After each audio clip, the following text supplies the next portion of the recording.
believe it or not, that deal has held now for 20 years. And I must say, the Israeli lobby is very powerful in the United States because they work here. So one of the messages I always do when I speak to people is, I don't know enough about the diaspora in from Congo to speak, but I know it is not. Ethiopia has 100% better organized diaspora than you do. That's why various messages are being delivered on. Unfortunately, there's a split between the Tigray and other people, so it's not a single voice, but they're organized and they go around. And with that kind of organization, that's extremely important. So I don't want to go on. I know all the U.S. government regulations. I know about the African Growth and Opportunity Act and about the U.S. International, what is it, DFC, Development Finance Corporation, and so on. So I can answer those questions. But I have the feeling from this group, it's much more of an atmosphere, much more of a mood delivery, and so on. I believe in the Congo.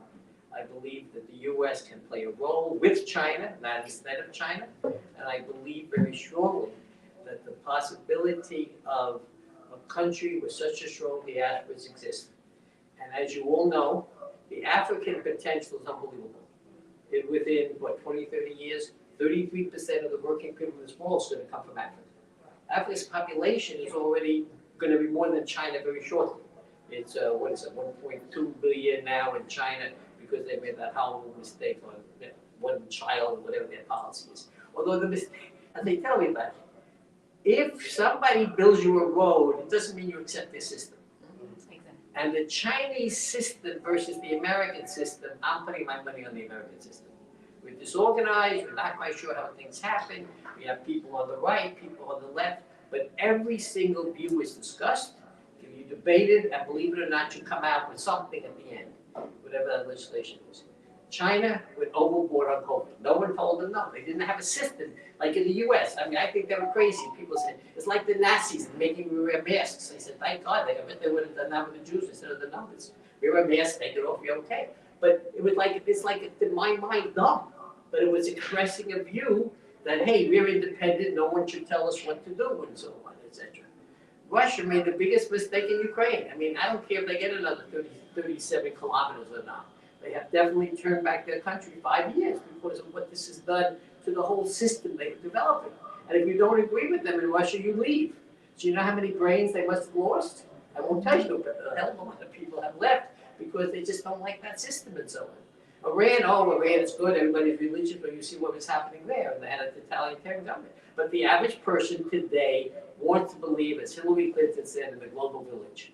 We all basically want to live better, we have a family, we want to take advantage of all this technology, all these new goods that are becoming available and so on. That's what people want. They may begin with wanting to get clean water and work their way up, but the middle class desire of countries are very strong. So what I think I would say in conclusion is that no one's anti-Congo. I mean, that people sometimes are worrying about different issues. I mean, I always tell everybody, people say, oh, they don't like the Congo because they issued a travel advisory.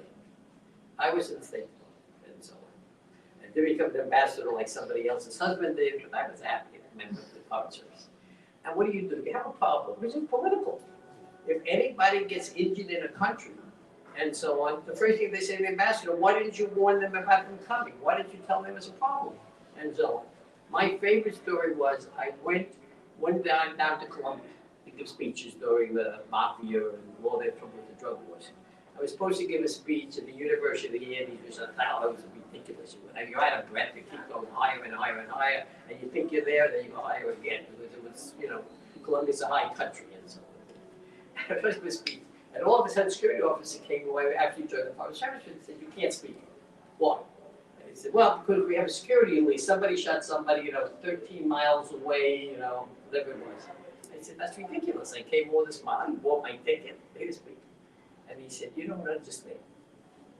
That if you give a speech, and everybody give a good speech, everything works fine, no problem. You give a speech and something happens, whatever it is, you don't lose your job, I lose my job. Because I have to address it. And a lot of that is what goes into the so-called, quote, negative feeling.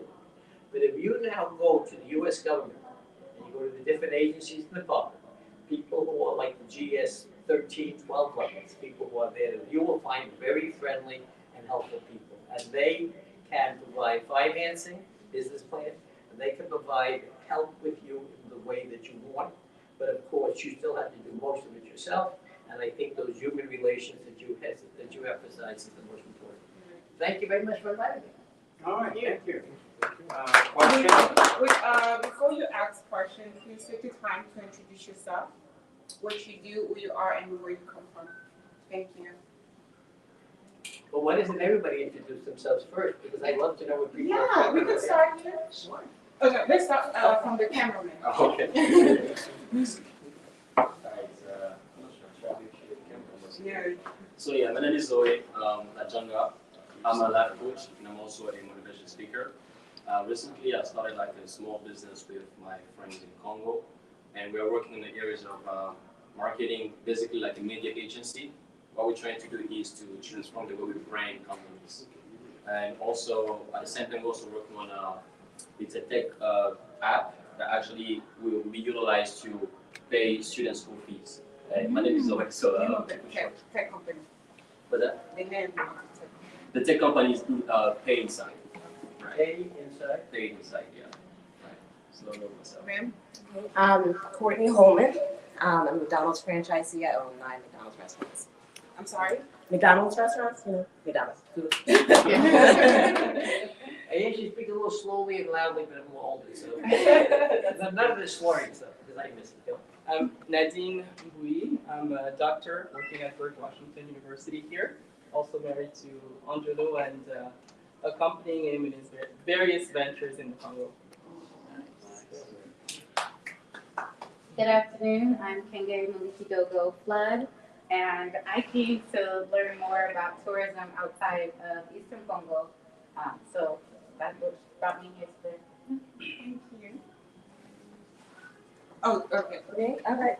My name is Stefani, and I am a owner for Sculpt Body Lounge, and I am launching an app, a beauty and wellness app, shortly this month. So that's what I do. I am Bibi Bondo. I came here to accompany my sister, and then I'm a chef. What? A chef. En français, hein? Je vais dire en français, je vais interpréter. Yeah, I will talk direct in French. Mon nom est Boaz Kalonji. Je suis le président de Naftel Corporation. La compagnie est basée au Congo, mais nous allons aussi à l'international. Nous sommes plus focalisés sur implementation of airfield lights. En quelque sorte. Your name is Wanish? Boaz. Boaz. Kalonji. Okay. His name is Boaz Kalonji, and the company name is? Naftel He's the president of NAFTA Company Corporation. Corporation in the Democratic Republic of Congo. And what does the corporation do? So we moved based on installing lights in airfield, and we expanded to telecommunication, navigation, computer science, and real estate. We have to talk. There was on the phone this morning, Max Scott, who has lights to install in airfields. That's what he specializes on, so we will definitely talk. If we get credit, you get 10% for whatever you're doing. That works. Moi, c'est William Manzanza. J'assiste en double qualité. D'abord, je suis directeur à l'Arsenal, la compagnie d'électricité nationale. Mais maintenant, j'assiste comme président associé de notre groupe EVC. Un groupe privé qui s'occupe des énergies renouvelables. On travaille avec Solar Fest. Pardon, j'interprète la première partie. He's the director of the electrical company, the #1 electrical company in the Congo, SNEL.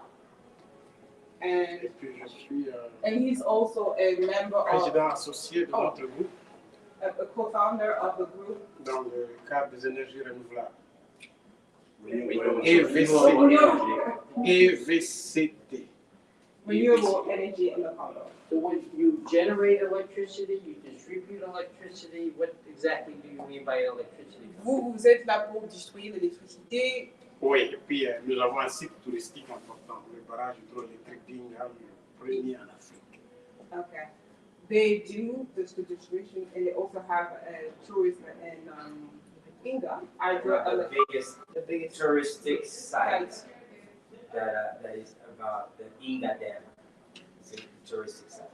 Je prends l'exemple des Trois Gorges en Chine, plus grande centrale comme nous, il reçoit au moins par mois plus d'1 million de visiteurs qui payent $200 et ce sont des recettes.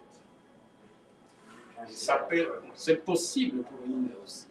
He's comparing it to the hydroelectronic companies in China, where they do have about how many millions de visiteurs? About 1 million. They have about 1 million of visitors a year, and each guest pay about $200. I remember when I was back in the government, when they built their 5 Gorge project, and so this big electrical project the Chinese built. And the US pulled out of it in the middle of environmental issues. But it's very similar to Inca. I don't have it, I mean, anybody who goes to Congo studies Inca, I don't know if it's too big, if it's just too much, I don't know how we're gonna get that thing launched and so on. Any ideas, again, I think we would appreciate it, because if you get that dam going, you know what it means to the Congo, and what it means to neighboring countries.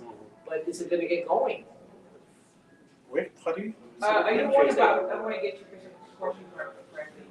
Are you worried about the safety, or you worried about what If they're gonna get it built. built? Okay. Vous allez construire, renouveler le Inga par contre en construction ici. À Inga 3. Yeah. Nous allons construire Inga 3 jusqu'à Inga 8. À Inga 8, en ce moment, on sera le plus grand producteur d'hydroélectricité au monde. Yes, they're going to build. Okay, just remember that Ethiopia said they were gonna build the dam on the Nile. And they did it, like in 3 years, they did it. The Egyptians didn't want it, they did it. Please, we'll help you. We have money, the US, I don't know. The US has money, but if you can somehow get that project going, because everyone's looking at that project. Ok. Il a dit, un exemple de l'Éthiopie, ils avaient le projet de... L'Éthiopie a dit qu'ils allaient mettre un barrage hydroélectrique. Et Ils l'ont fait dans 3 ans. Ils sont en train de faire. Et Ils non, n'ont pas encore fait. Nous sommes en train de faire aussi, puisque ça commence par les études. Les études sont bouclées, on passe à l'étape de réalisation. Il a insisté sur le fait que les États-Unis allaient aussi aider. C'est faisable. Oui, les États-Unis ont prêté intention, mais elle n'a pas encore concrétisé, ça fait 10 ans.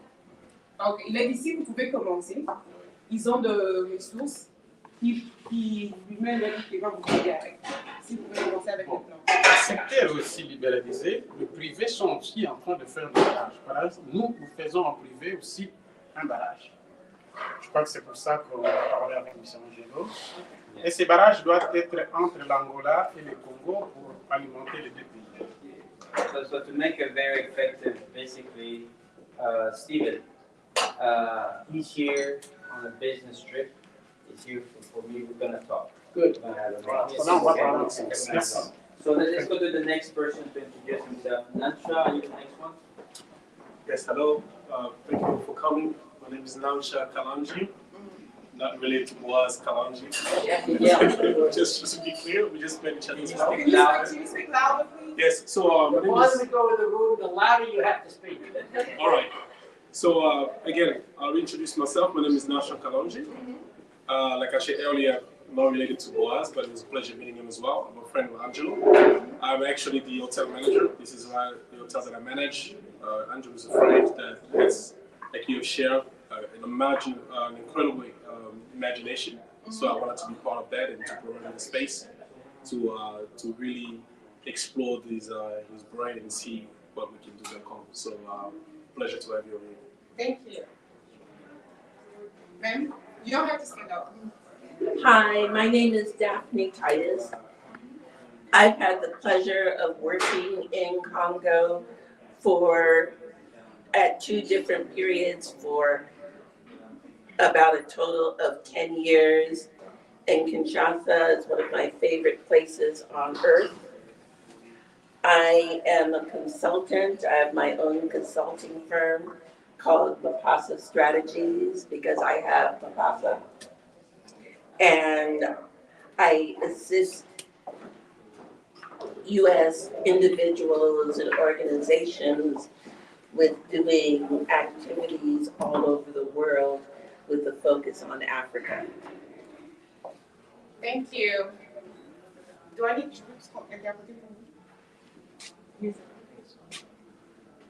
Next.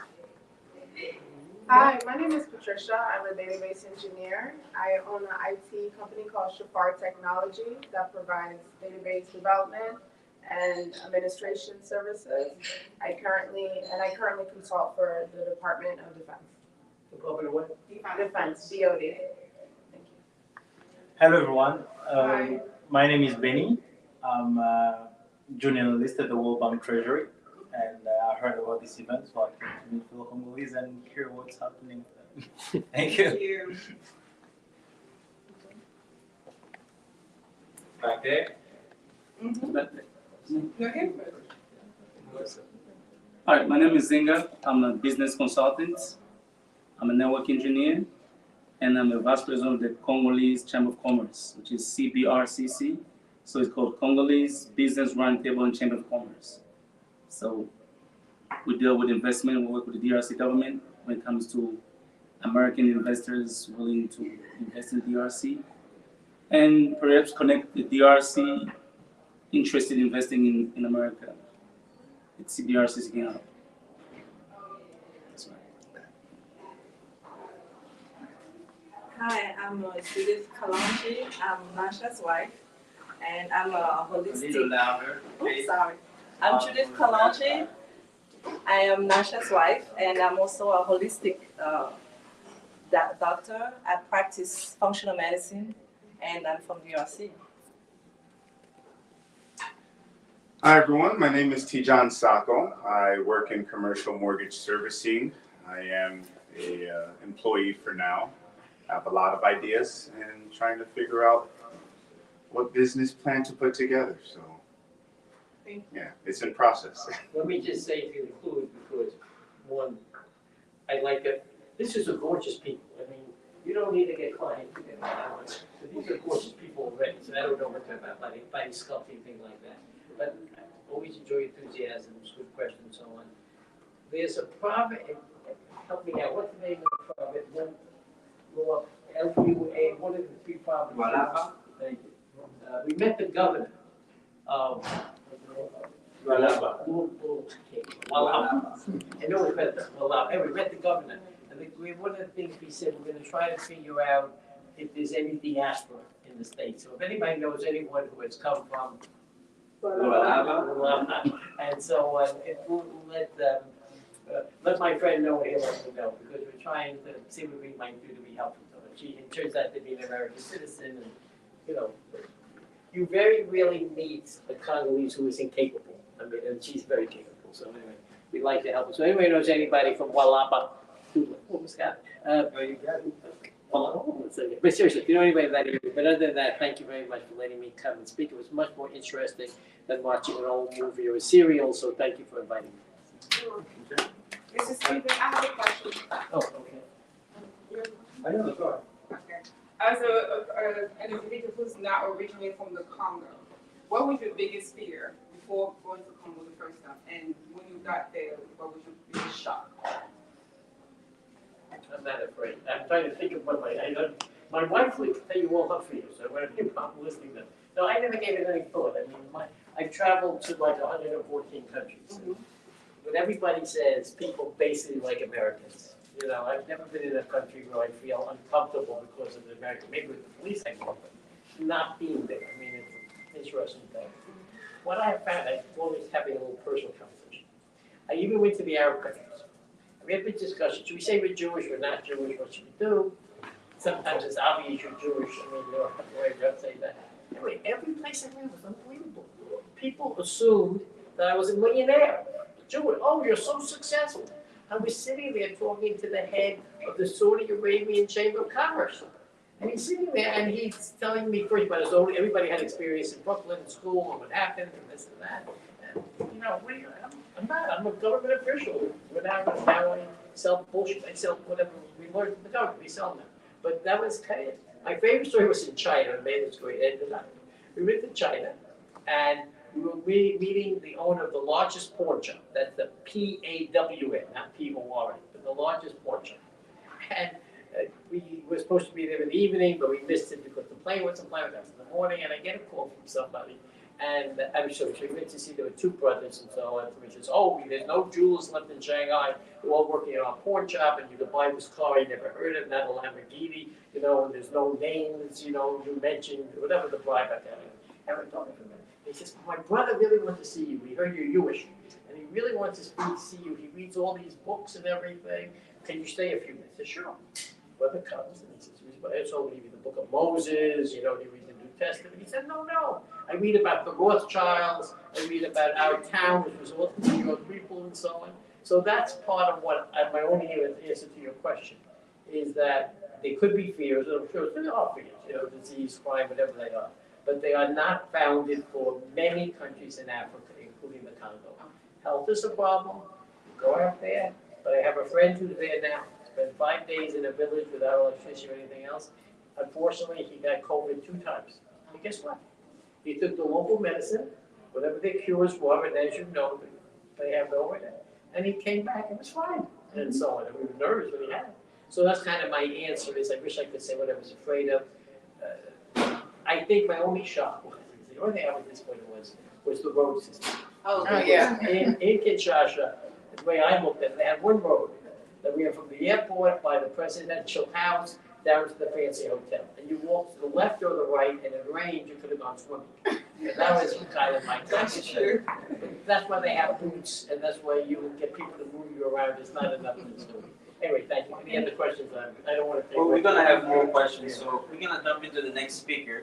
And save your questions for Stephen. He's gonna hang around.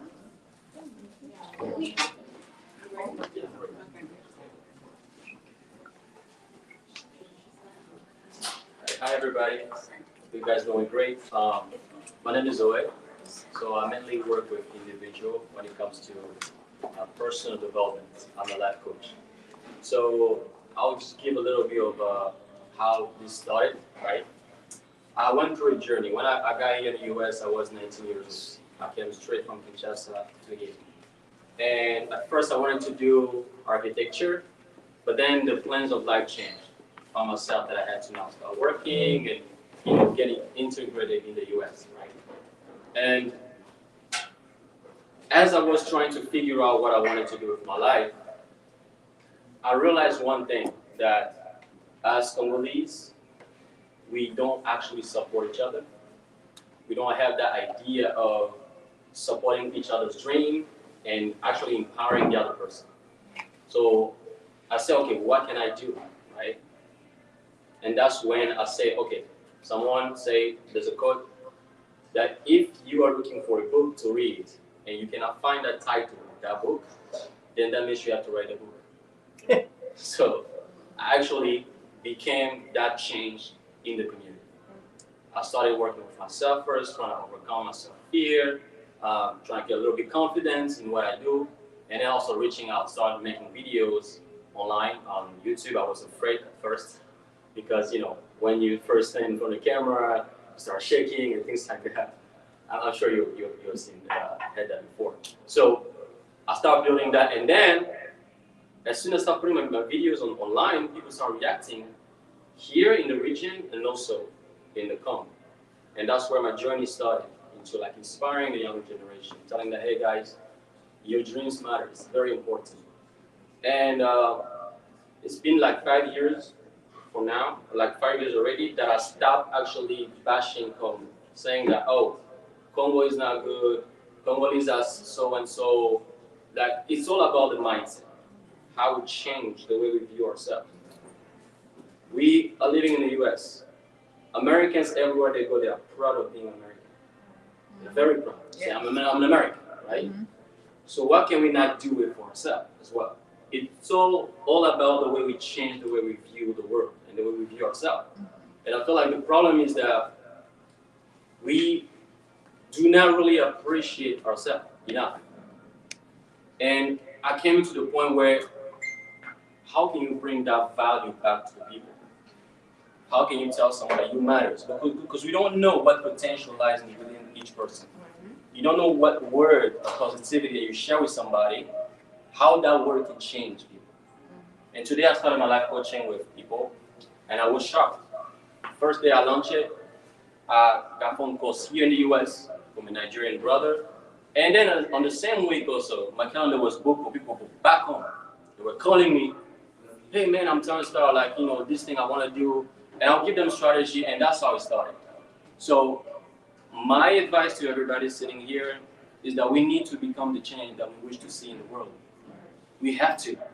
It's our 100% responsibility. Nobody will come from the US and go change the Congo. Even if they want to, it could be better, a good idea, they like it, you want to change the Congo, yeah, nice. But it's first your responsibility to clean up your house before someone comes and cleans it. Right. So, in everything that we are doing, whether you are in medical field, in software, engineer or IT professional, or whatever you do, motivation speaker, just make it a personal goal to change the Congo based on what you do. Everything that you're doing here, how does that benefit people back home? And another thing is, when we go do business with people back home, because I'm actually working on like I said earlier, on a technology app where there's going to be pay inside, you need to consider those people with the value that they bring to the table. We do not have to see them as like below us because we're living in the US or because we're coming from the diaspora. We have to see them at the same level that this is my fellow Congolese. He's at the same level with me, and I'm discussing with him how to find opportunity and strategy to change the Congo. Thank you.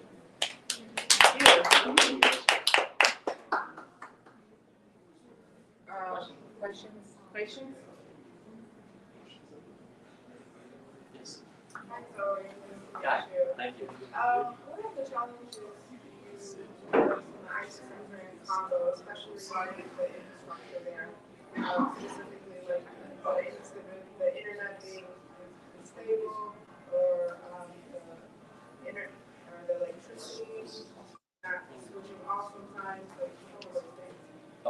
I didn't get your very well. You said what? What are the challenges you find in the IT sector in Congo?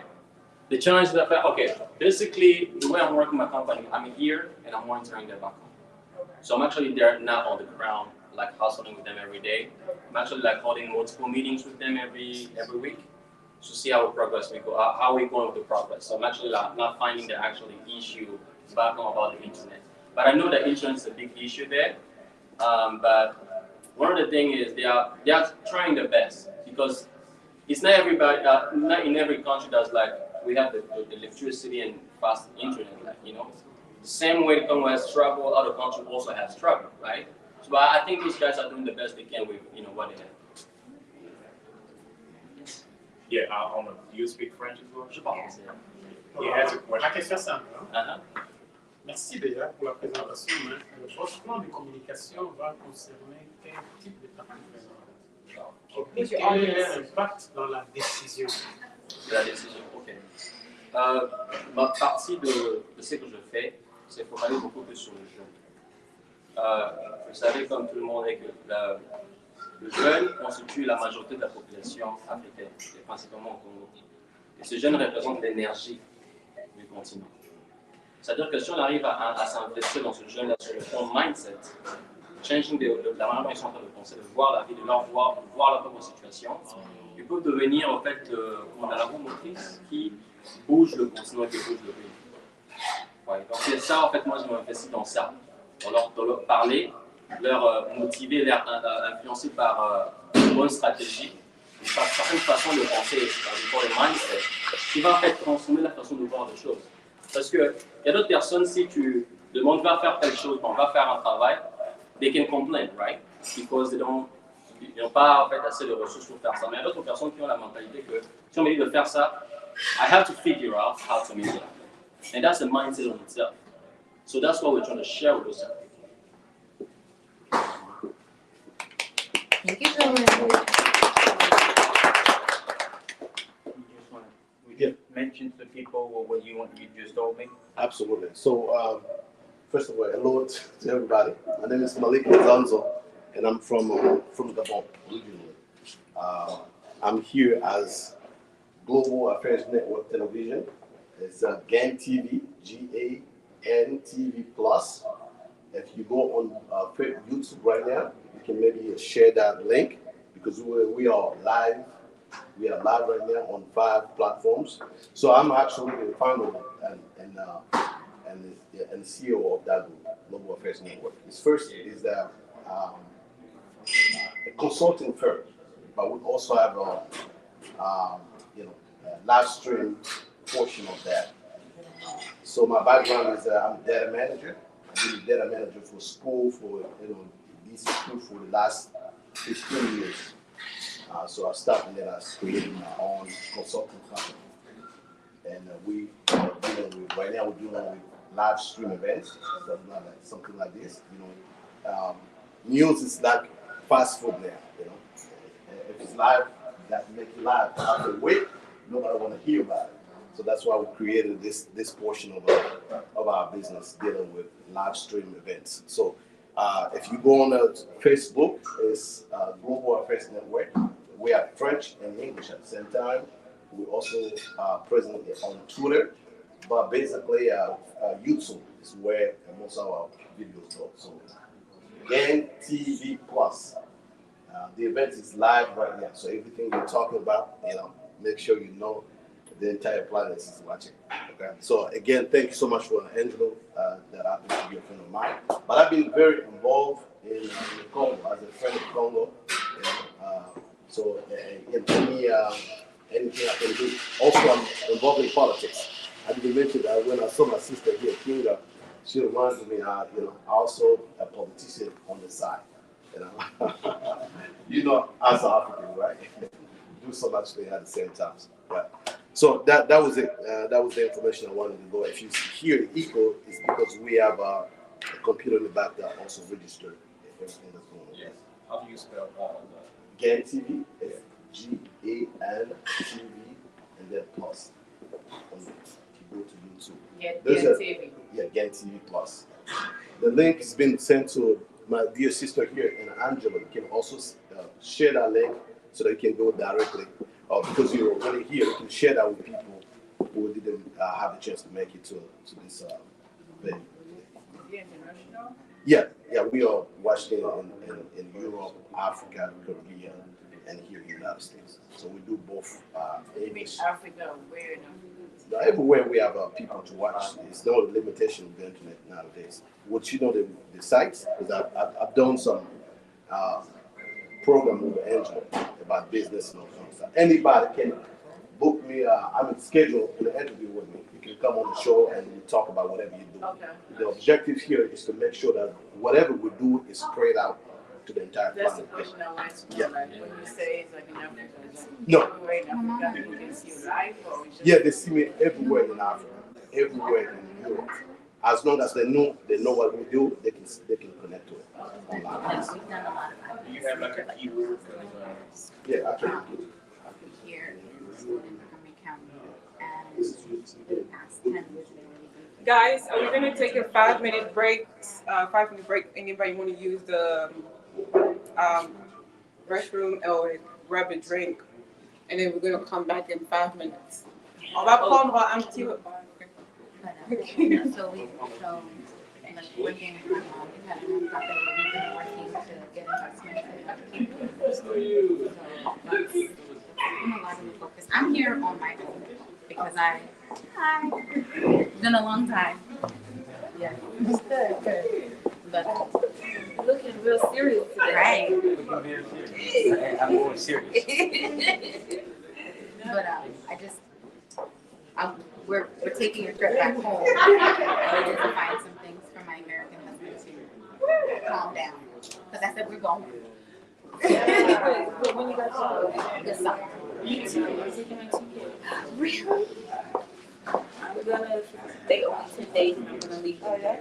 two Americans. How old are they? My daughter's 22. So my son is 14 and my daughter is 12. She's gonna be 12 this year. So this is their first. I don't drink. Yeah, this is their first. My daughter's 22. She's still a kid. Like when I love it. Like in her mind, like she just loves it. No, like she's not into like the social media trends and the hair and all that stuff. She's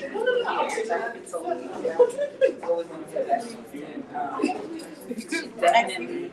She's very intelligent. She's very good. She's not like my son is the same with sad stuff. But he's very intelligent as well. But I want to see how. My brother like he went to college at Congo, and he did a tour around the world.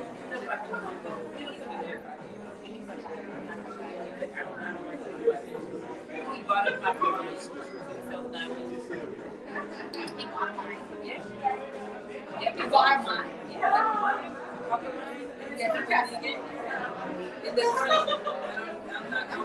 Yeah. Wait, like we were I want to buy mine. Yeah, I got nothing there. I buy mine. So I would think it up myself. So we have a lot of untouched land, right? So if we really went back and really just we could buy it. So they found double light up in the market for 7 days. Listen, my best friend, she said,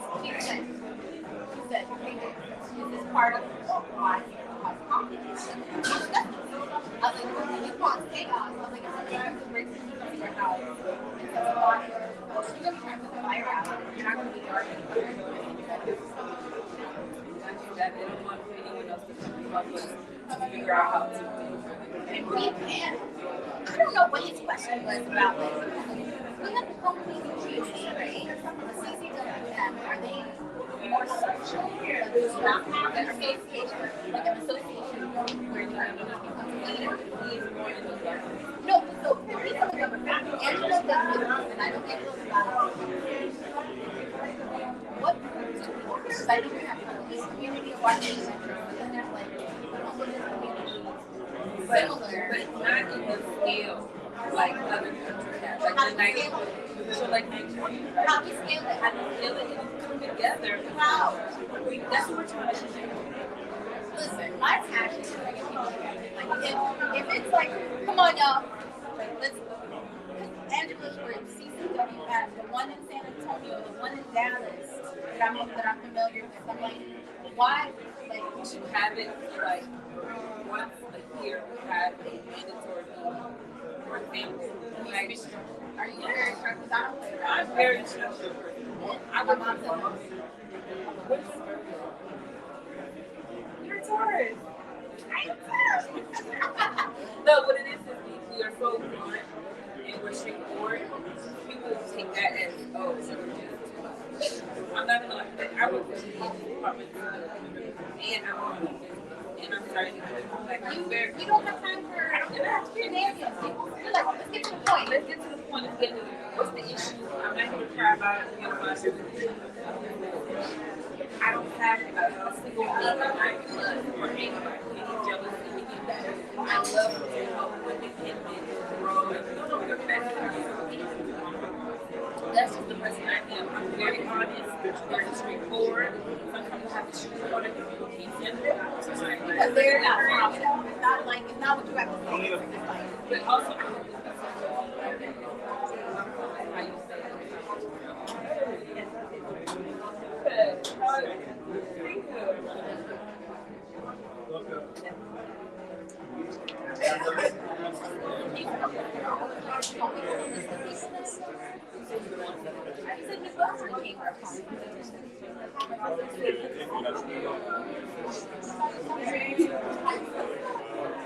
So I used to go like Google this, but I realized that I was trying to find a way to make a lot of audience to deliver the my message, which is the better my Instagram name is literally 11. That is my Instagram. Mine just can't get the phone.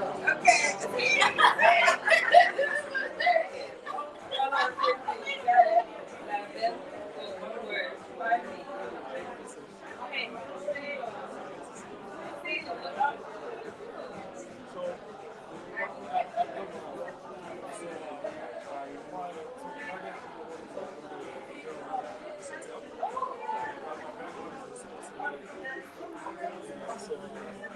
Kenge. Hi. How you doing?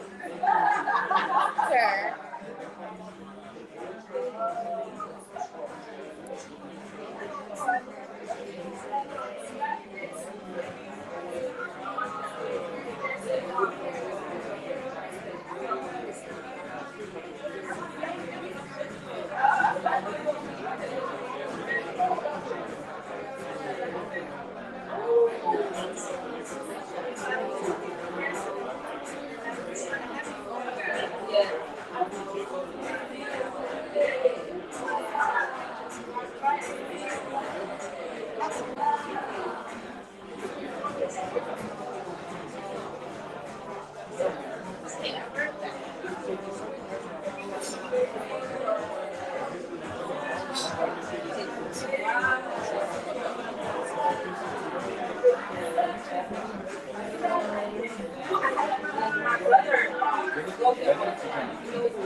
And then somebody left me this morning, so now he's like trying to guide us for healing.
Who's the general population? I don't know these people.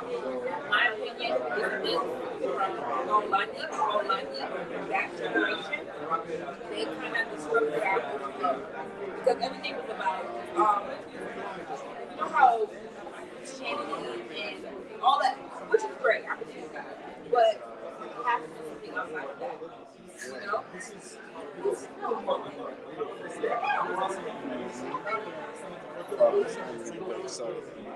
Si tu as envie de faire l'interview, tu le fais parce que je vais essayer d'apprendre une place derrière là-bas. D'accord. Une interview. Nous sommes prêts. Voilà. Donc quand c'est fini ici, on pourra. D'accord.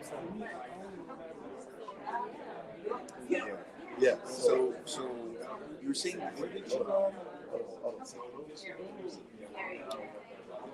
Wow. What were you working in before you started to? I was working with the education system.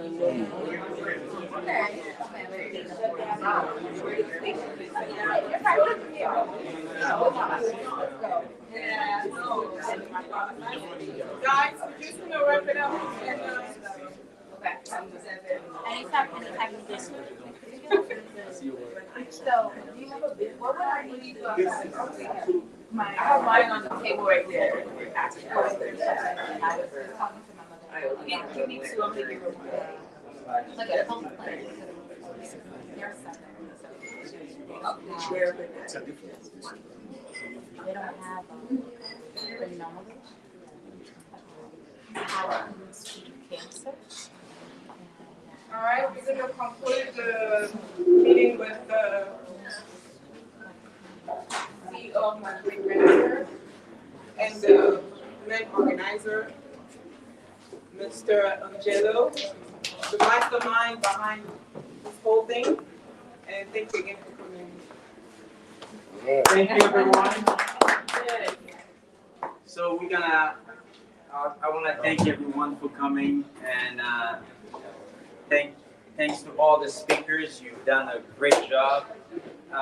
Thank you to the camera people keeping all this event alive, and thanks to my beloved wife who got me to put on this nice African outfit. And thank you to all to Mr. William Manzanza coming all the way from Kinshasa, coming to visit. We have a lot of work to do, but it's gonna happen. And thank you to all the attendees. My name is Angelo Charti-Mwengia, and I put on a lot of hats. One of them is my green venture that I'm gonna be talking about today. And I work a lot. Stephen does not know it, but Stephen has stimulated my my mind of thinking, strategic communications. Working with Steve is you learn a lot. He's a great negotiator, and it's just great. So and I work with the speaker who just left. Where is he? Where's Zoe? Zoe's there. The logos that you see here, he's the one who designed most of them. He's done a lot of work with us. And I have my good friend Nzinga Kenda that I always pick on him. So he's my brother. We spend a lot of time crying and sharing our tears about the DRC. So thank you. And today I'm just not gonna take too much of your time, but I want to just talk about wealth and legacy. You know, wealth and legacy. All those things that we talked about here today. To me, if I want to summarize it, I'll say wealth and legacy. So we're here to really make ourselves wealthy, to make the world wealthy, to make Africa wealthy, to make especially the DRC wealthy. You know, you can say that the DRC is potentially rich, but the DRC has wealth. As people of the DRC, I can tell you that you are wealthy because of the culture, the knowledge, before we even get to the underground of the DRC. And with wealth goes legacy. So we need to start thinking about generational wealth and legacy, how to keep it alive. We are a very young country as far as wealth and legacy. So to me, I will say today that the entrepreneurship in the DRC is only about 4 to 5 years old. It's new. And when something is new, that's the advantage. You know, compared to Ghana, to South Africa, to Nigeria, the DRC is more of a mercantile, merchant country. When we talk about entrepreneur, we're talking about people that bring solution to a problem. Versus merchant. Congolese are used to trading goods. They're not used to bringing solutions to the table. This is new to the DRC. I worked in the DRC for Vodacom Congo. That's where I was able to capture a lot of this knowledge. I went back to Congo, left Congo in 1991, went back to Congo for the first time to work for one of the number one telecom company in the world. Vodafone is the mother of Vodacom Congo. Today it's China Telecom that is the number one, and Vodafone is number 2. So working with Vodacom, I was able to get an experience of the DRC, the culture, the corporate culture of the DRC, to understand the political arena, every aspect of a country. I was there for about close to 11 months, and it's the country that I worked the hardest and the longest. I went in every day except for Sunday, from 8 a.m. to sometimes 7 p.m., sometimes 9 p.m. I work hard in the DRC. So it took me a lot of learning curves, and then because you have to be creative. So, but the beauty about it was that Vodacom took good care of its employees. You know, you have all the facilities as if you're in the U.S. I always say this. I used to tell them, when I get into the office building, I'm in America. When I step out, I'm in the DRC. So that's what I had. That's the advantage that I had working as an executive in the DRC. And then, back then, I was able to also set up the first company in the DRC. So today, I'll tell you this. There's a few concepts that I want to share with you today. The first one is the ICC. ICC is basically for each one of us here. When we are born, we are individual. The I stand for individual. Individually, we work and we build all this potential in us, all these assets in us, and then after that, we're moving to working collectively. And collectively, we work with our family, the school, the work that we do. But now we have to go up to the next level, is to really start working constructively. So ICC, that's what I call it. Individually, collectively, and constructively. So what I see us doing most of the time that we do IC, the last C, we're not doing it. We talked about it, but we're not taking action. As Steve spoke about it here, is one voice, people coming together, put all the differences aside, but work as one voice.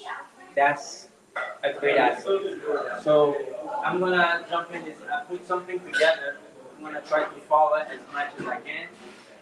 So to help. So the main asset that every human being has is three major assets.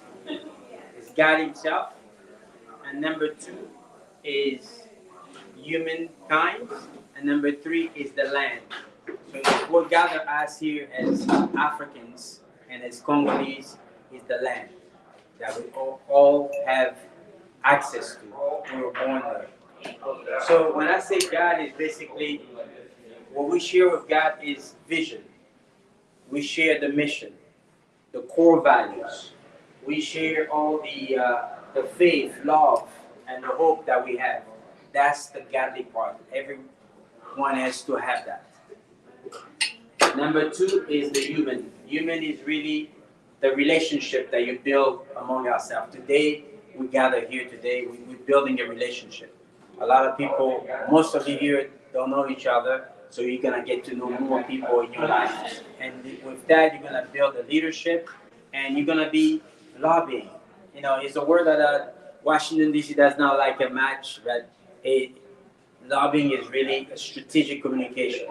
You need to communicate where you influence the other about your ideas, about the way you want to get things done. And then the land. The land is really key. Key to everyone here, because everything, every piece of things around us here is from the land. Everything, your clothing, your food, everything that you're wearing, everything that you're sitting on, everything is from the land. So the land is very important. That's why I always tell people that it's very important to buy into the land. You're here in America, buy as much land and property as you can, and do the same in the continent and around the world. It's very important. So also now, I want you guys to start thinking long term. That's what we're missing. We're talking about strategy, but people look at things in more of an analytical way. We do a lot of analysis. That's what we have done here all day, analysis. And All day, what we have done here is talking about execution. But we're missing the key point, that is the strategy, the piece that is core. A lot of people, when they talk about strategy, they don't really talk about strategy. They talk about a synthesis of analysis, and they call it strategy. If you want to understand strategy, spend your time in all the think tanks around Washington, D.C. You understand strategy. What they're planning for this country for 50 years, 100 years, even more. We're in 2023.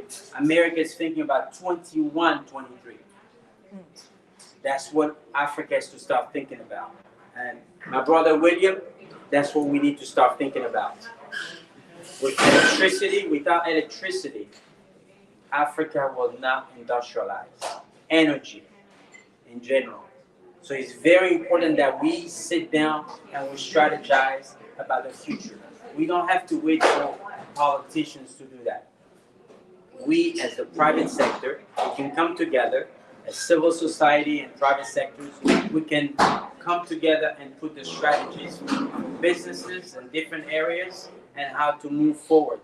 And along, we can bring the politicians to work with us. So I want you guys to really think about it. It's very important to think about the future and to be true leaders. Today, what we have, and start to kind of sink in with the diaspora now, because leadership in Africa was basically someone who has a bunch of followers. You have followers and you call yourself a leader. And especially in the DRC, we still have that. We need to change that. A leader is a servant.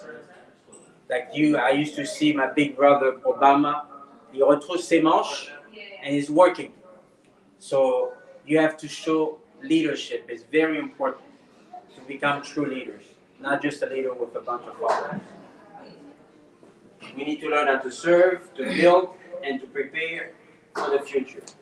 So I'd like to talk about a few things here that is core to us building up, changing our mindsets. Is really to look into the lesson learned versus different case studies. So every time in life you have to always project 5, 10, 20 years. You have to look at things that way. And then you have to see how you can work with family and friends. A lot of us have made a lot of mistakes going back overseas and working with family and friends without even vetting them. It's very important to vet people, even if you knew them, family or friends. You need to review their resumes. You have to check on all the referrals. You have to do all that stuff. Do a background check. Those are the things that, if it doesn't exist in the DRC, those are business opportunities that we can create. Where you check people, who they are, if they really say what they are. Because a lot of people here, I'll say 80 to 90% of a lot of people from the African diaspora, they always have a story. I got raped by a family member, by a friend. Those are the kind of things that's been going on. So we need to get a lot of those lessons learned. And the other thing that we need to do, we need to start sharing it among ourselves. That will help someone else when they get on the ground to get things going. So it's very important. So another thing is the case studies. We've just creating database. Today we have a lot of technology around data mining. We need to get into that. It's very important. We need to get into what I was saying, the applicability in different social and cultural environments. So the US environment versus the Ghana, the Nigerian, the South African, we have to look into all those things. How to take something from here and to be able to apply in different environments based on the culture. We also need to look into people that have expertise. You have to surround yourself with experts. People always say, Mr. Angelo, you are very intelligent. It's not really something that I don't have to keep. It's not a secret. I have surrounded myself with very intelligent people, the best of the best, la crème de la crème. So I have Zoe Ajanga. When I need something to do with all the design, I'll call them. When I need to work on anything that has to do with advocacy, trade investment, I'll call on Stephen Landy. Like today, I have my sister here, Razia, who's helping me. So those are the kind of things that we need to build around us. Be friend, like today she brought someone who has expertise in food, who owns a McDonald's. Nine McDonald's. 9 McDonald's. So this is someone that we need to connect with to be able to know how she's running this, how things are getting done. So it's very important to surround yourself with the right people. So the fast forward from the problems to the solutions. So a lot of things that we talked about here is problems. Okay, you have to look into solutions. So the problems is usually the lack of initiatives. A lot of us lack initiative. A lot of us lack money or material, lack of leadership, lack of the concept of legacy, lack of strategy, and a lot of individualism. So on this side, basically, the solution is to be motivators. So we have a lot of people that have skills that they're thinking about something, but they need someone to push them. That's why we have people like Zoe, like myself, motivator speakers, to speak to people who kind of, they want to get into something, but you motivate them more by talking to them about different strategies. And leveraging on OPM plus OPT. I think everybody knows OPM, OPT, right? OPM, question? You can go ahead and tell us what it is. I don't know. Tell me what it is. I lost my mind. So I need to do the interaction now. OPM. OPM. Other people's money. Other people's money. Good. And OPT. Other people's time. All right. So when you add other people's money plus other people's time, that's what she does. So you have money never sleeps. She's here and she's making money. She's got OPT, people working for her. She got the money lady who gave her some money, and her money never sleeps, so it's working for her. So building awareness. So it's very important right now that, especially in the continent, to start thinking about the youth. Because we see here, if I look at it, for the DRC, I got really involved with the DRC back in 2010. So today it's been, 13 years. So if I were to engage with a young person who was 13 years old, by this time, that person is 26 years old. So you see what I would have done just to be close to them and talking to them and so running a SWOT analysis. So SWOT analysis is strength, weakness, opportunity, and threats. So you always have to do that every 6 months to run a SWOT. And like I was saying earlier, working collectively and constructively. All right, so this is a few things that I just want to share with you that you can start thinking about real estate. Right now, I'm going to tell you something that I started in 2020, which is every Sundays and Mondays, you're welcome to come to some of the presentation that we do. And this is for everyone in this room because the project it's a great project. Has anyone heard of a charter city? Charter city. Okay, a charter city is basically a private city that anywhere in the world you can put a private city. So a city within a city. So right now we're having one in the DRC. So we have acquired about 423.8 hectares, which is about 1,200 acres of land. And we're gonna push the envelope to about 2,500 to build a city within a city. And the city is gonna have about 30,000 houses. We're gonna have close to over 250,000 people living there. So, and we're gonna put in the core of that is the industry. Like someone who lives at the RTP, Research Triangle Park. Mm-hmm. So the idea is to have another Research Triangle Park in Kinshasa. That'll be awesome. So we started that in first quarter 2021. So it's gonna be 2 years next month that we're working on this project. So everyone is welcome to get with me at a later time to be part of this. So another thing that I have for you, so I'm jumping into call to action already, okay? Because we're not gonna come here and just meet for nothing. So there are a lot of call to action. So the next call to action is really tourism. Can I So- interrupt 1 second? Oh, yeah, sure. Just give us an idea, when you talk about your city, which sounds great, I know about it. What kind of investments do you need? Do you have to be very wealthy? How are you setting it up so people in this room who might be interested in working with you, they can participate? Okay, so the participation is, thank you for that question, Steve. The You owe me $50 for that question. participation is basically, I'll say about 3 ways.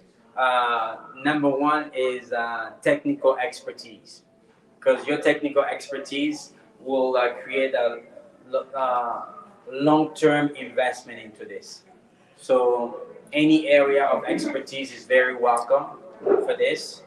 And the second way is financial investment.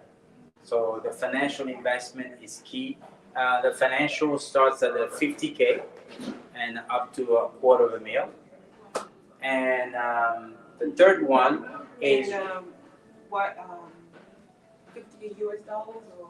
yeah, 50 US dollars. Yeah, I'm in the US. I can only talk about US dollars. Okay, and the third one is really professional development. So we need the capacity building because this project's gonna be massive. So we're gonna need to have a lot of people with the right skill set to take care of this project for a long run.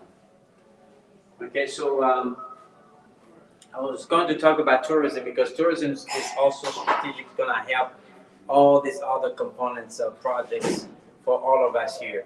Because the more people that we can bring to visit the DRC or other African countries, it'll be great. It's going to help them see the place and think about it in a different way. So tourism, people might see it as just entertainment, but tourism can really push the envelope to people really investing in those countries. So that's another strategic move that we have to look into. So you can go to the website there and you're gonna see different packages that are put together for entertainment and just the business also. So money, everybody talks about money, they need money and all that good stuff. So my green venture, which I'm representing here today, my green venture is really a solution for all this financial money that people are looking for. The concept is very simple. It's a concept that goes from our ancestors, and you take it to the Middle East, where a lot of the Jewish community, the Arab community have really put it into work, where they come together and help each other out in turns. Not really just socially, but really to take it to another level financially. So we came up with a system and turning into a web app that can really facilitate people to bring their project in and to be able to raise funds in a different, in a very simple way that is not only socially, but it goes economically and financially. So this is the end of it. So my presentation. So we have an organization that I'm part of, YADI, the Young African Diaspora Initiative. So we were talking about having trips. We planning to have mission trips to different places around the African countries. Real estate investment is one of the strategy that I'll call on everyone to look into. Some of you are already into it. And the sister city and the sister state programs, and the lesson learned that I talked about earlier, the lobbying, which Steve and I talked about, and is very important, and that's a solution that for your question, Mr. William, lobbying. And what else are you trying to? So just to maximize on all those things, that just remember, lobbying is just selling a great image to an industry or group of people, a group of countries, etc. Leveraging with influence is just basically bringing influential people around you and to influence them in different ways of doing things. So thank you for your time, and you can visit the YADI leaders.com or .org. It's gonna land you to the same place, and you can join and to be an ambassador of this movement of tourism and business to in the DRC and Africa. Thank you very much for your time, and I'm open for questions. Before you go, Mr. Kalonji, not Boaz. Mr. Kalonji has a surprise for you guys, as a treat for you guys. Mr. Kalonji is the manager of this place. If we have this nice place and cozy, and he's gonna. Just for 1 second, I'm gonna grab the. So Mr. Kalonji is the one who really participate in this event to be happening here, and we're gonna be having this event going every 2 months. And he has some goodies for you, so we're gonna wait for the goodies. Even myself, I'm surprised. I have no idea. All right. So in the meantime, I have a question. You have questions? So, how can we, like, if we're going to travel to Congo, how can we partner and partner or advertise? I don't know, is this just a social media thing?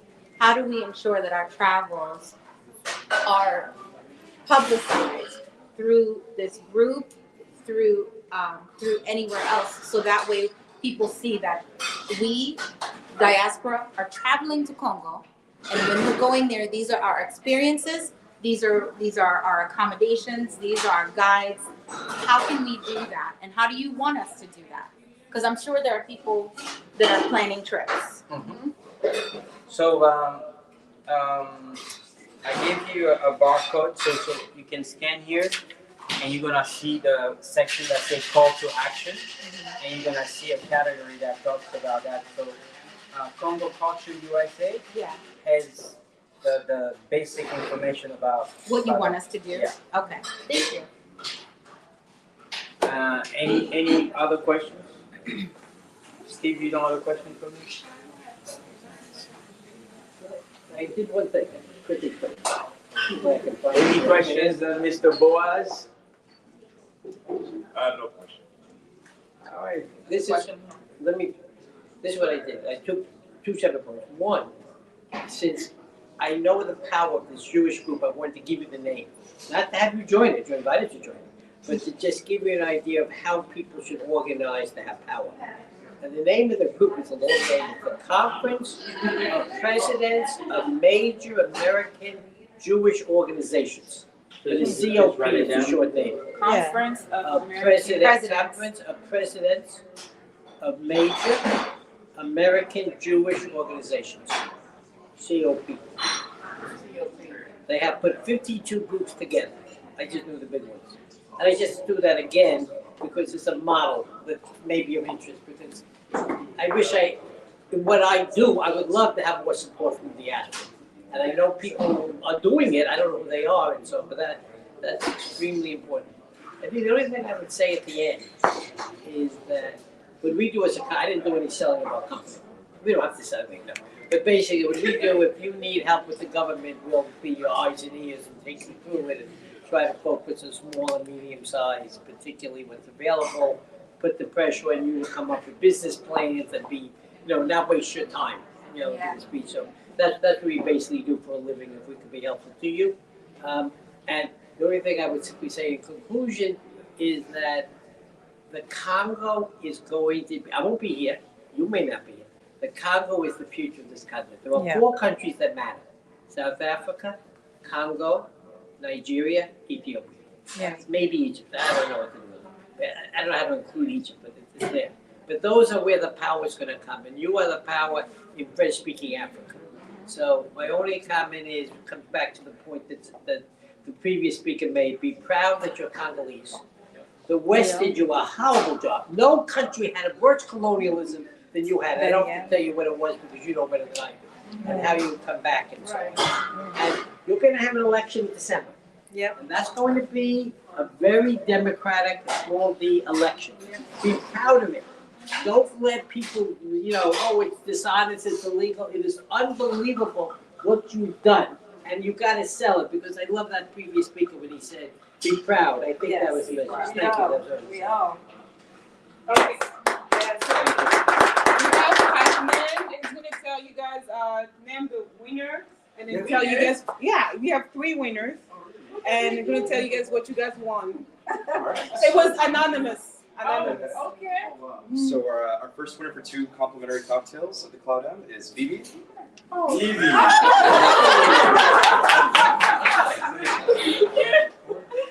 Our second winner is Steven. Steven's right. And then Susan got his friend Nzinga. Oh my God.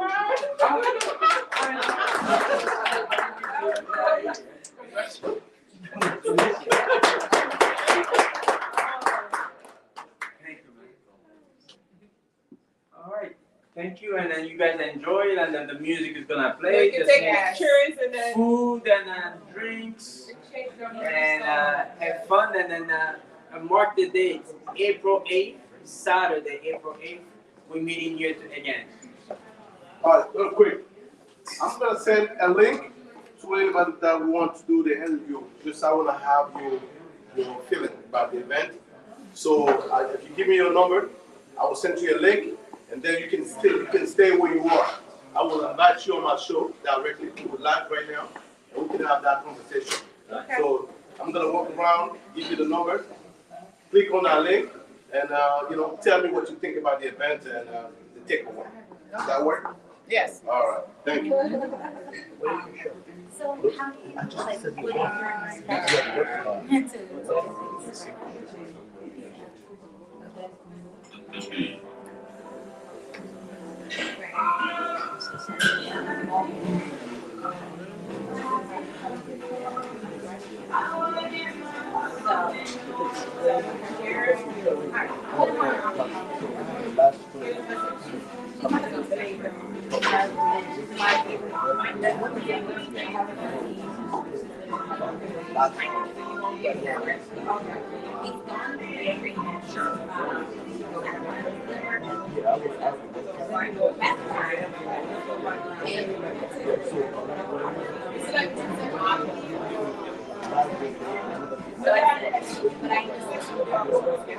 yeah, and then bring other.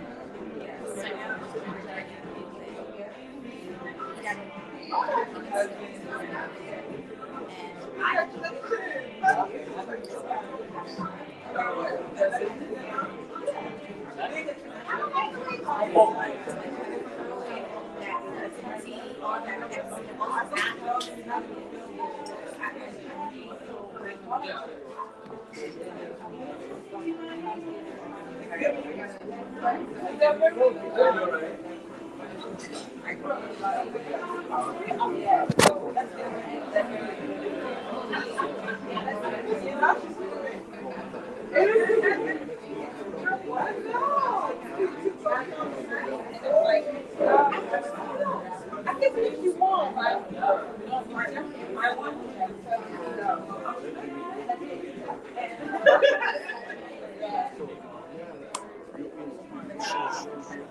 You're like, no way. Yeah. Come on.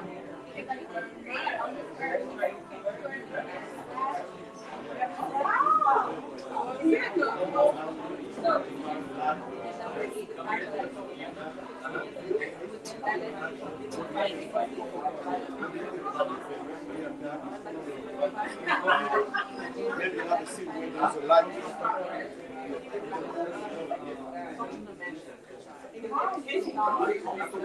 It does. Yeah.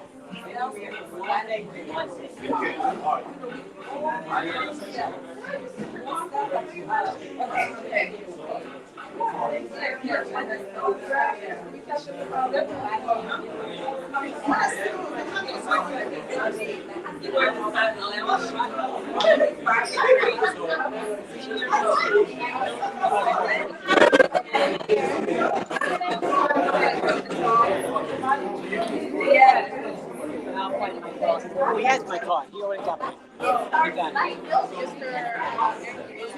The guy, no, the gentleman who just. Oh, okay. I don't have a copy. Let me. Okay, I'll find it somewhere in my pocket. I have to take my coat off. Oh, but I got him. Come.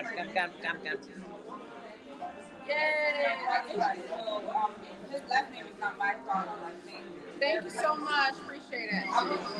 Yeah.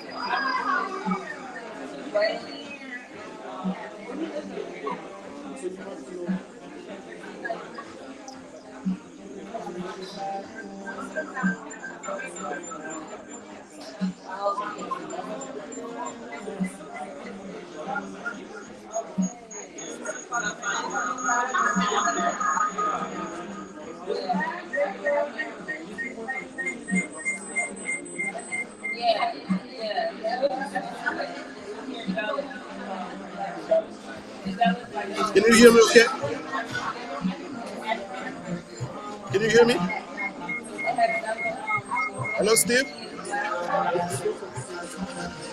Can you hear me?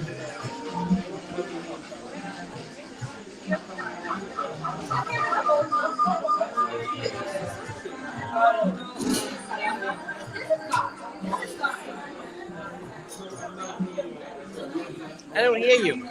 I might be muted. This is me right here. So can you hear me when I talk to you? Yeah. Okay, because I don't. Were you speaking to me before? I didn't hear you on my first phone. Okay, so maybe because of noise. Can you increase your volume? Say hello. Hello? Say.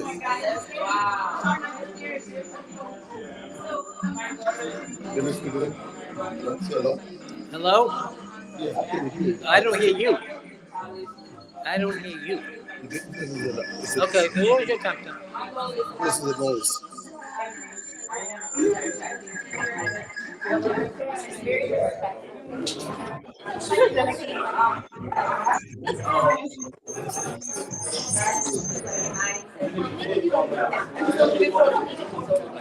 It's not my fault.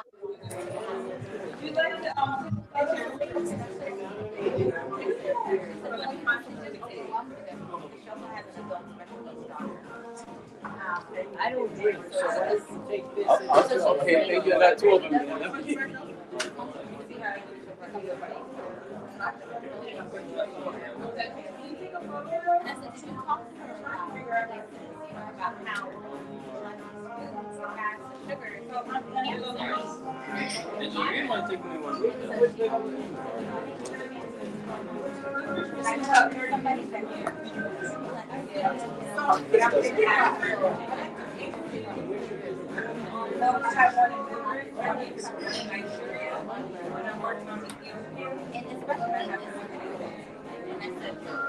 My husband lives there. I'm scared. When I get listed, I have to get back here. And so here we are.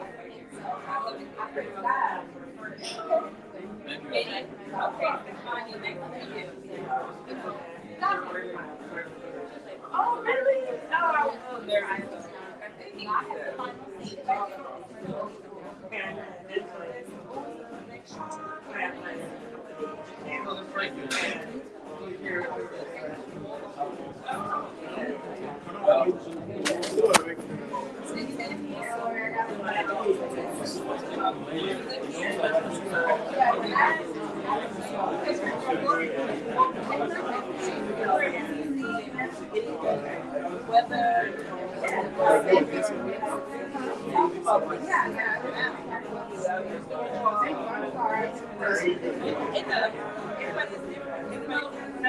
give us they said they were going to take me to a club called Travel. I said, okay. See, when I see all these Indians,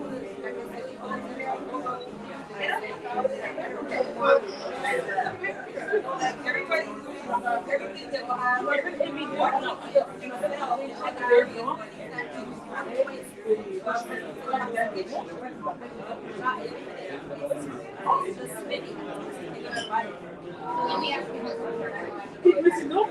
yeah, so this is how my life I did.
I actually Myself, you myself.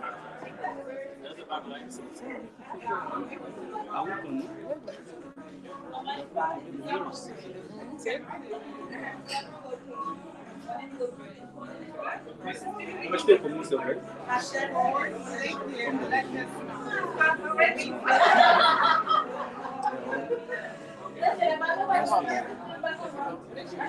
Tô de bonito.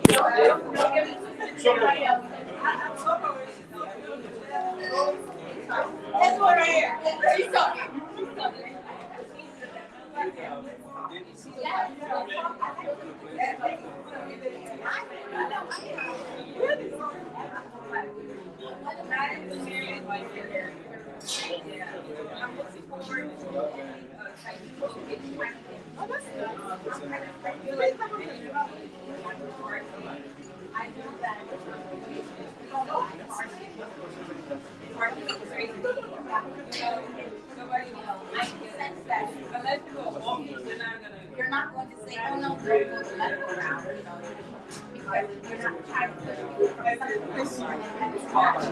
Yes,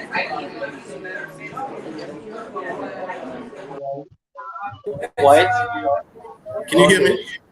So I have to go all the way somewhere quiet, right? I'm sure that might. Yeah, what happened?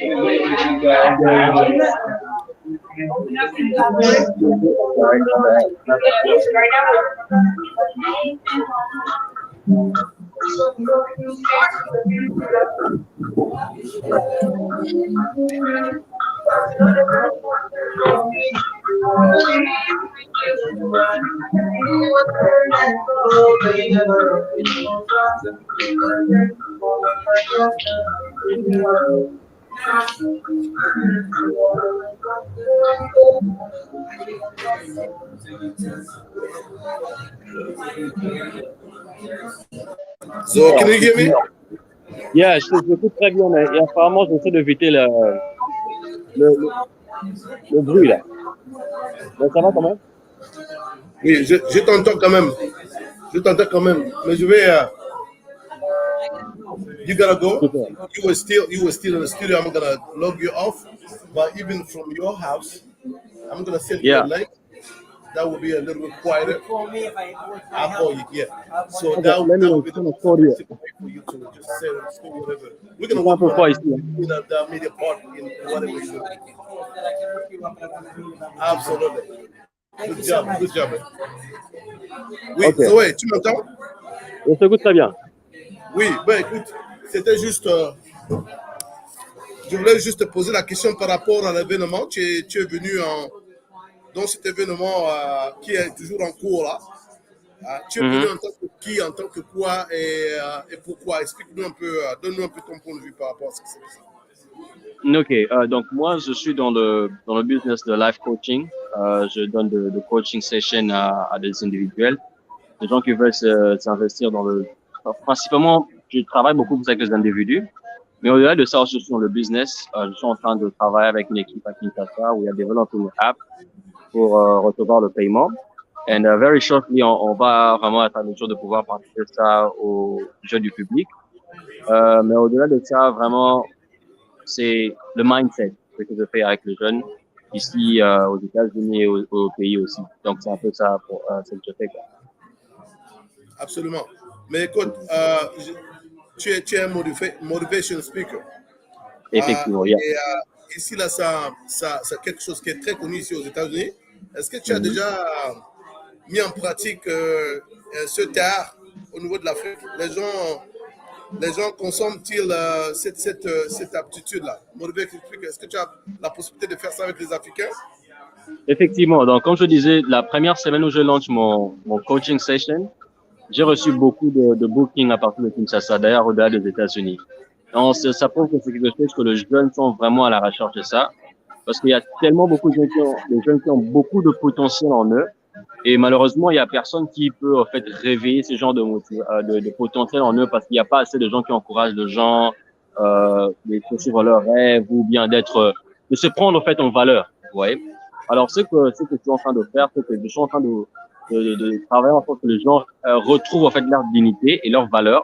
Savoir que, peu importe le potentiel qu'ils ont en eux, ça compte, en fait, ça peut changer l'Afrique. Donc, c'est ce que je fais avec les jeunes et aussi sur place aux États-Unis parce que c'est pas seulement au pays dont on a besoin de ça, mais ici aussi sur place aux États-Unis, beaucoup de jeunes en ont besoin parce qu'il y a des jeunes qui finissent l'université, ils ne savent pas quoi faire avec leur vie. Il y a des jeunes qui sont désorientés et avec nos coaching sessions, on essaie de leur orienter et restructure un peu les choses avec eux, quoi. Yeah. Absolument.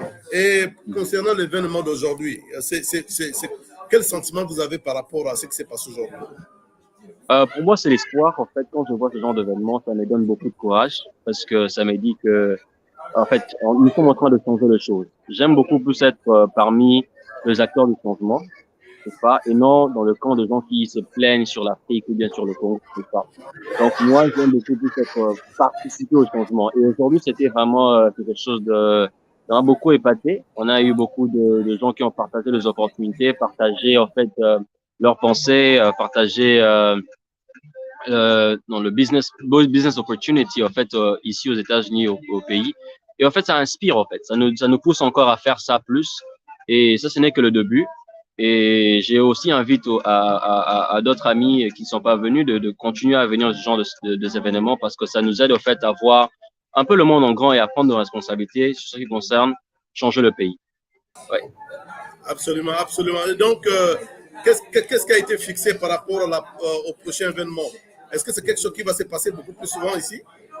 Oui. Donc, l'organisateur de l'événement compte le faire en fait chaque 1 mois ou 2 mois. Je pense qu'on a notre rendez-vous vers le mois d'avril. Donc, on va commencer à faire ça régulièrement, nous rencontrer et parler, partager les opportunités et aussi aller investir au pays.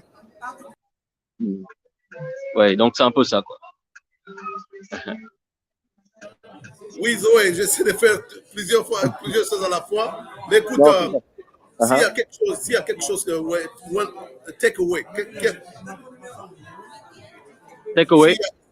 s'il y a quelque chose que tu devais retenir aujourd'hui par rapport à l'expérience d'aujourd'hui, ce serait quoi? Le message que tu peux envoyer à ceux qui n'ont pas eu la possibilité de venir à cet événement. Ok, ce que je suis en train de dire, c'est que le takeaway, c'est que nous devons devenir acteurs de changement.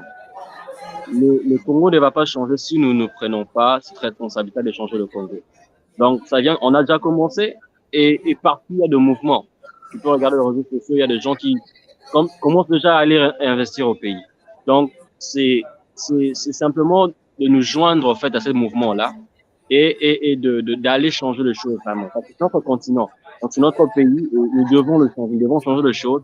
Il y aura pas, c'est pas un Américain qui va venir changer le Congo. Ça va pas être un Français qui va changer le Congo, mais ça va être le Congolais qui va changer le Congo. Donc, c'est notre devoir de changer la situation du pays et aussi d'améliorer la vie de mes frères et de sœurs là-bas au pays. Ouais.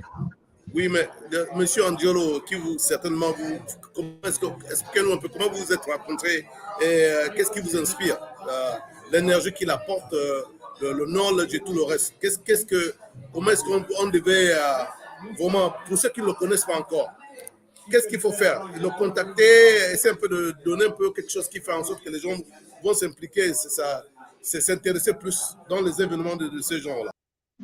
Monsieur Angelo, d'abord, c'est un leader et on se connaît, je pense, en 2017, quand il avait besoin d'un design pour le logo, parce que je fais aussi de logo et beaucoup de design, graphic design dans le business aussi. Alors, c'est là que je connais, en fait, Yadi, qui est Young African Leaders, right?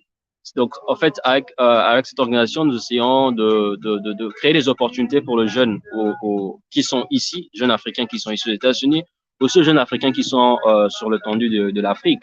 Alors, Monsieur Angelo, c'est un bon leader, c'est un monsieur qui vraiment, il se bat vraiment pour changer les choses au Congo et il a besoin de personnes comme toi, comme des gens qui sont inspirés, des gens qui sont dans le business, de venir se joindre à cette organisation pour en fait créer des opportunités, aussi créer un futur meilleur pour nos frères africains. Donc c'est quelque chose vraiment que j'encourage beaucoup et que je suis aussi en train de supporter par mes talents et tout ce que je suis en train de faire. Absolument, absolument. Ok, ben écoute, Zoé, ça fait du bien d'avoir ton point de vue. Tu as été là comme motivation speaker. On essaie seulement que de plus en plus les Africains vont s'intéresser. Et comme tu l'as toujours dit, hein, tout le monde a eu une idée. Tout le monde veut faire quelque chose. Mais si on n'est pas motivé à le faire, souvent ça devient compliqué. Et merci qu'on a des personnes comme toi qui peuvent accompagner les entrepreneurs dans ce truc. Un dernier mot par rapport à cet événement. Un dernier mot. Seulement à ceux qui nous suivent, courage, continuez à vous battre pour l'Afrique, continuez à mener vos innovations et vos initiatives pour le développement de l'Afrique. Ne vous fatiguez pas. Peu importe ce que les gens vous disent, peu importe que les gens vous disent que non, vous n'êtes pas capable de changer de situation, continuez à vous battre, continuez à bosser et laissez les gens qui parlent parler. Et vous, votre langage sera le travail et le résultat. Merci. Écoute Zoé, vraiment on te remercie encore pour ce que tu fais. J'espère que la jeunesse écoute et que que ce genre d'événements deviennent encore de plus en plus fréquents pour que de plus en plus l'Afrique va se connecter. J'espère que ce message-là que tu as lancé, ce n'est pas seulement pour les jeunes du Congo, c'est un peu pour tous les jeunes Africains qui habitent sur le continent. Exactement. Exactement. Merci encore Merci. et on se retrouve une prochaine fois, M. Zoé. Obligatoirement, merci. Okay. Ouais. Bye-bye.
Monsieur William, vous m'entendez? Oui, je vous entends bien. Voilà, donc nous sommes toujours Business Mixer et je voulais savoir votre sentiment par rapport à l'événement qui vient de se dérouler.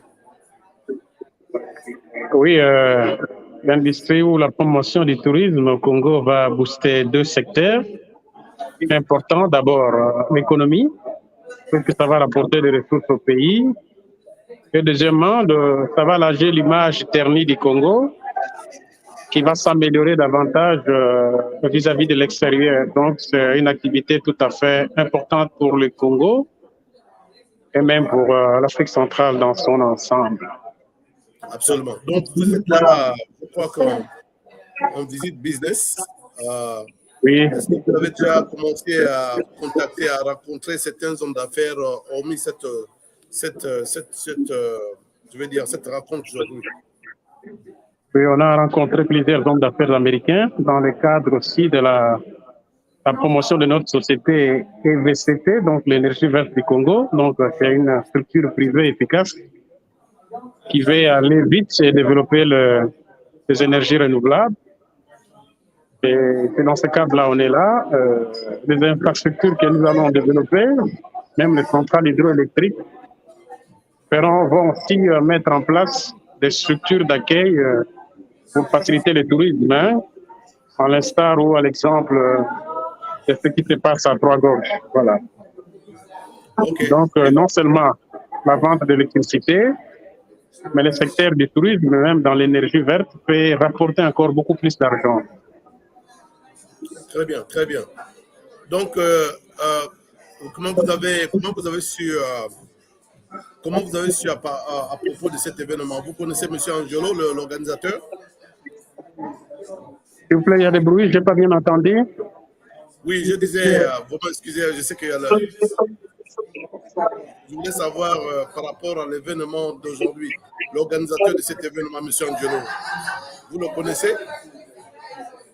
Bon, par rapport à l'événement, on avait déjà pris contact avec le promoteur, donc M. Angelo, depuis le Congo. Et puis ici aussi, même aux États-Unis, nous avons pris contact avec beaucoup de hommes d'affaires. On en a parlé même à la conférence annuelle de la Chambre de commerce de Kentucky là-bas à Louisville sur la promotion de l'industrie du tourisme au Congo et le développement du secteur de l'énergie verte. Voilà. Absolument. Ok, monsieur, s'il y a quelque chose que vous devez retenir aujourd'hui, s'il y a peut-être un conseil pour ceux qui n'ont pas eu la possibilité de venir assister à cet événement aujourd'hui, cet échange en termes de business qui fait la promotion donc, du tourisme, de business, des opportunités de business au Congo. Pour les gens qui n'ont pas eu la chance de venir, quel genre de conseils vous pouvez leur donner par rapport à ce que vous avez reçu comme information aujourd'hui? Vraiment, tous nos collègues et nos frères et sœurs de la diaspora doivent soutenir cette activité, puisque ça va promouvoir ou ça va booster aussi l'économie au niveau du pays et améliorer même l'image ternie de notre pays. Hein. Ça va atténuer le risque réputationnel et le Congo va se voir encore comme autrefois retrouver sa grandeur. Voilà ce qui est beaucoup plus important. Je conseille à tous les frères de la diaspora, que ce soit aux États-Unis ou dans d'autres pays, pour travailler dans ce sens et booster l'industrie du tourisme. C'est l'industrie qui donne un peu plus de moyens dans un pays en voie de développement comme le nôtre. Absolument. Monsieur William, merci encore pour votre temps. On espère seulement vous voir dans la prochaine rencontre si vous êtes encore ici aux États-Unis. Sinon, certainement, on vous invitera encore une fois, vous rentrer au pays pour essayer un peu de suivre un peu vos activités au niveau du pays.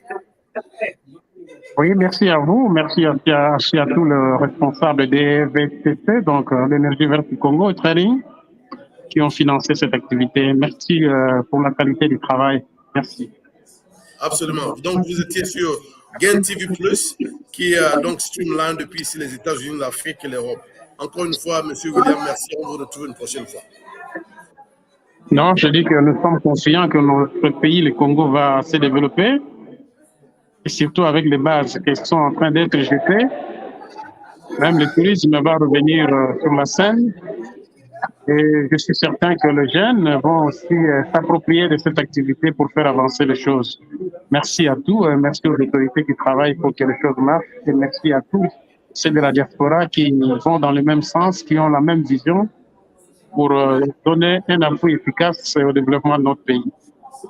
Absolument. Absolument. Ok, monsieur. Donc, on va retrouver une prochaine fois. Bon week-end à vous. Merci. Merci à vous aussi. Ok, bye bye.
Bonsoir.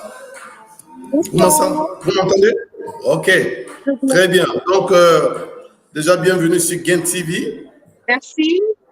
Voilà, je voulais juste vous poser quelques questions parce que vous étiez modératrice de l'événement d'aujourd'hui. Je voulais savoir un peu votre impression par rapport à cette à ce premier événement. En tout cas, premièrement, je m'appelle Récia Bondo. Je suis la DG de Public Bike Institute. J'ai vraiment apprécié l'événement d'aujourd'hui parce qu'on a eu l'opportunité d'échanger des idées par rapport aux opportunités d'investissement en Afrique, précisément au Congo, la RDC. C'était vraiment une conversation fructueuse, à mon avis, et j'ai beaucoup appris des autres. Absolument, absolument. Il y a eu beaucoup d'hommes d'affaires et je pense bien que c'est le genre d'événement comme ça qu'on doit multiplier, surtout pour nous qui sommes ici, parce qu'il y a les Africains un peu, on n'a pas, surtout l'Afrique francophone, on n'a pas vraiment trop utilisé le côté lobbying. On ne lobby pas non seulement les hommes d'affaires, mais aussi l'État américain pour essayer d'apporter beaucoup plus d'investisseurs. Mais au-delà de ça aussi, c'est le networking qu'on doit avoir entre hommes d'affaires, que ce soit africains, mais aussi des hommes d'affaires d'ici aux États-Unis. Donc, dites-nous un peu, l'organisateur de cet événement, comment est-ce que vous avez su qu'il y avait un tel événement? Vous connaissez l'organisateur? Ok, on s'est connus, on fait partie d'un groupe parce qu'on a eu à participer à un événement ensemble il y a un mois. Et il a eu à me contacter pour me dire qu'il avait un événement par rapport à ce que moi je fais. Le fait que moi, ma compagnie s'appelle Buy Congolese Good. C'est une compagnie de marketing qui fait la promotion des entreprises congolaises. Et il a eu à me contacter, me solliciter. Et, il a trouvé bon qu'on puisse collaborer ensemble. Et j'apprécie beaucoup sa personne parce qu'il est très investi dans tout ce qui s'agit du Congo. Et il se donne vraiment à 100%. Et c'est une personne vraiment noble. Donc, j'ai trouvé que c'était aussi une très bonne idée par rapport à ce que je voulais faire parce que ça contribuait beaucoup dans la communauté africaine et aussi dans la communauté congolaise. Mais vous êtes vous-même, Rézia, vous êtes vous-même entrepreneur. Pardon? Vous avez vous-même un business, en ce que je sache. Vous m'entendez? Je sais qu'il y a beaucoup de bruit, on est encore toujours dans l'événement. Vous avez vous-même une entreprise, n'est-ce pas? Oui, j'ai une entreprise. Oui, est-ce que vous pouvez nous parler un peu? Qu'est-ce que vous faites? Il y a tellement du bruit ici. Vous voulez que je décris l'entreprise? Oui. OK. L'entreprise Buy Congolese Good a été fondée en 2017. Le but de notre mission est de promouvoir les entrepreneurs et les entreprises congolais et les business congolais pour but de booster l'économie de la RDC parce que nous croyons fermement qu'une économie forte, fait que la nation aussi puisse être forte. J'ai été inspirée par ce qui s'est passé à Dubaï, comment est-ce que les entrepreneurs, les businessmen de Dubaï ont pu transformer leur pays. Et aujourd'hui, c'est un pays touristique que tout le monde va aller visiter. Et ça produit de l'argent et ça rend leur nation forte. Et aussi en Grèce, ce qui s'est passé en 2008, il y avait faille de l'économie, en fait. Et ils ont transformé ça. Aujourd'hui, tout le monde va aller à Saint-Torini pour passer des vacances. Donc, j'ai été inspirée par ça. J'ai vu comment est-ce que la force de business et de entrepreneurs, comment est-ce qu'ils peuvent impacter une nation. C'est pour cela que je me suis dit que pourquoi pas chez nous aussi, parce que le Congo a un rôle très important dans l'Afrique, en fait. Donc, c'est un peu ça. Absolument. Mais écoutez, j'espère que ce n'est pas la première fois que on va vous inviter sur cette plateforme. Voilà, on a aussi l'arrivée de M. Angelo qui est là avec nous, qui vient d'entrer dans le studio et qui va aussi nous donner son impression par rapport à l'événement qu'il a organisé. Monsieur Angelo, est-ce que vous nous écoutez? OK. Oui, je Angelo. vous entends. Je vous entends très bien. Vous m'entendez?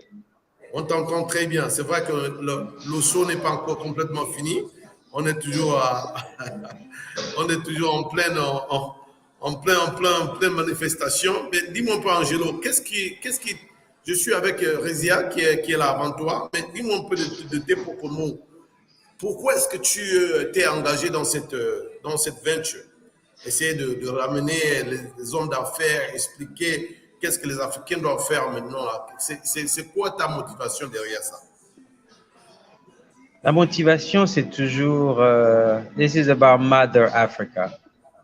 Mother Africa is dear to us, and we need to really let the people know about what needs to be done from here, from the diaspora standpoint.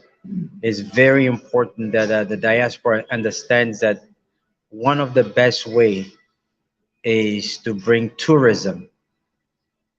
Tourism is a core because through entertainment, when someone is entertained, they can really understand what's going on in different countries in Africa. Today, we showcase the DRC and how people can come in and get entertained and at the same time do business in the DRC, and how they can prepare themselves from being here in the States and the diaspora.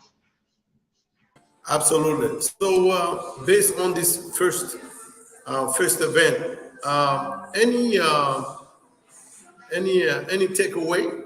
What do you think today was a success? And I know this is the first day, and I can see people show up really with some kind of a motivation. There was a motivation speaker. There was some investors coming up. There's people with skills. What is your impression? What kind of sentiment do you have at the end of this event today?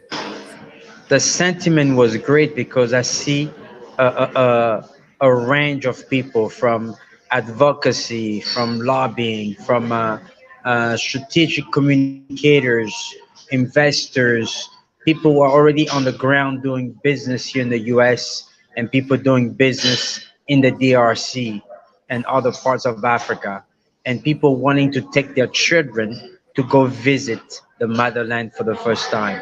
So it was a variety of people who are very interested in visiting the DRC and doing business in the DRC and doing business throughout the continent of Africa. So this is a great thing. And we had some great speakers.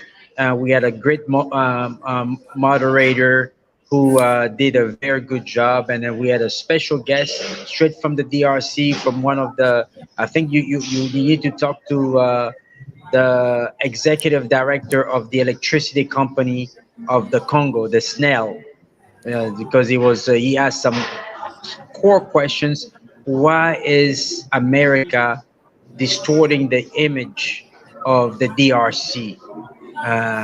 It does not help them get investors. So we had a lot of things, and we had a variety. Someone who came and talked about a body sculpting and lounge business here in Northern Virginia, and she's taking it to the DRC.